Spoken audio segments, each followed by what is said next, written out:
Hey, what's up? Let me ask you something. Have you ever felt like you're doing everything right? Reading the books, hitting the gym, checking off your goals, but something still feels off? Like you're still not quite in control? Like there's this invisible weight on your back, slowing you down, even when everything seems to be moving forward?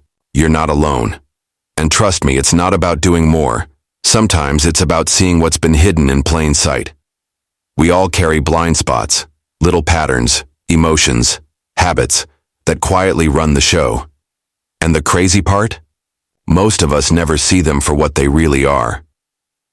Now that's where Stoicism comes in. Not the Instagram version with quotes slapped over sunset pics, but the real stuff. Ancient, raw, unapologetic philosophy that hits you right where it matters. The Stoics weren't about suppressing emotions or pretending to be stone-cold statues. They were about mastery. Self-mastery. Taking back control from the chaos inside and out. And today, we're diving deep. Not just into Stoicism, but into 5 hidden weaknesses that you might not even realize are holding you back. We're gonna talk about them, unpack them, and I promise you'll see parts of yourself in this. This isn't about judgment, it's about waking up. Because when you see clearly, you can choose differently. And when you choose differently, you take control. For real. So settle in. This is going to be raw, honest, and maybe a little uncomfortable. But that's where change starts, right? Alright, let's zoom in for a second. Imagine your mind as a house. Over time, things get cluttered. Old thoughts, bad habits, insecurities we never chose but somehow started living with. Maybe your house looks clean on the surface, goals lined up, routine tight, but there's a room you never open. Maybe it's filled with fear. Maybe it's resentment. Maybe it's doubt dressed up like confidence. Here's the thing.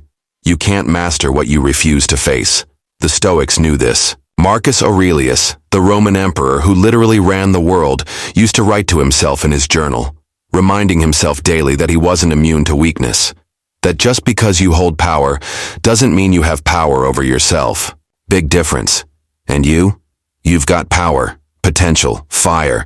But until you clean out that hidden room, until you face what's hiding in the corners, you're never fully free. Let me tell you a story. There was a guy. He was sharp, disciplined, driven. Let's call him David. On the outside, he was a machine. Woke up at 5 a.m., never missed a workout, built his business from scratch. But his relationships? A mess. He couldn't connect. Kept pushing people away. Why? Because deep down, he had this belief. If I open up, I'll lose control. That belief wasn't random. It came from somewhere, maybe childhood, maybe heartbreak, but it was running his life, quietly, invisibly. That's a hidden weakness. Stoicism teaches us to question our assumptions, to challenge the stories we tell ourselves. Because if you don't examine the script, you'll just keep playing the same part, over and over. One of the first things you have to recognize is how often we confuse comfort with control. It's sneaky. You think you're in control because you've got routines, you avoid drama, you stay in your lane. But really, you've just built walls.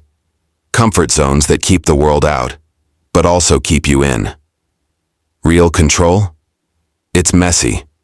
It means facing what you've avoided. It means asking the hard questions. It means risking discomfort so you can grow. The Stoics didn't run from pain. They leaned into it.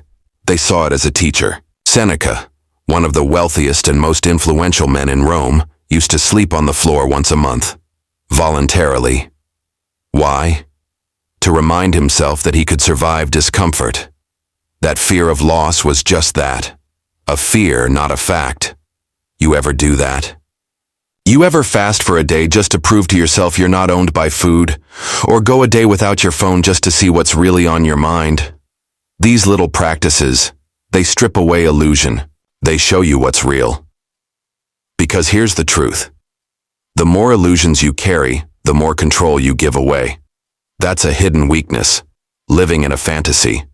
Whether it's a fantasy about who you are or what you need to be happy. Let's get even deeper.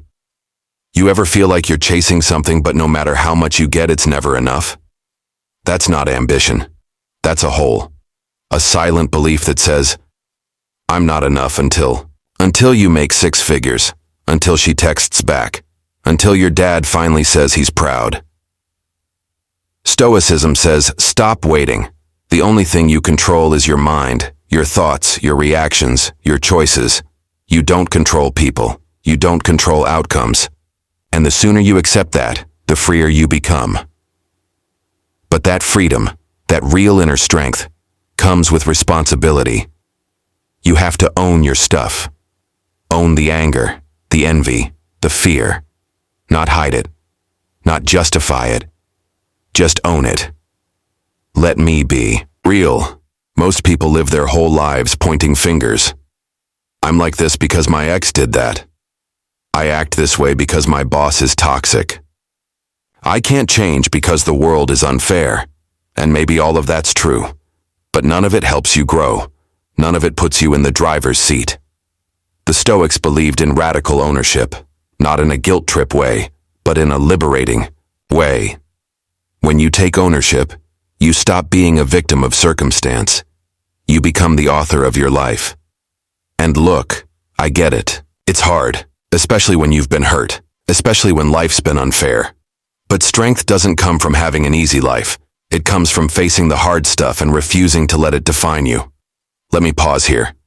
If you're still watching, I want you to take a second. Breathe, really breathe. And ask yourself, not with judgment, but with curiosity, what have I been avoiding? What belief has quietly been running my life? What fear have I mistaken for wisdom? That's where it starts. Awareness. And once you have that, you've got something powerful. Choice.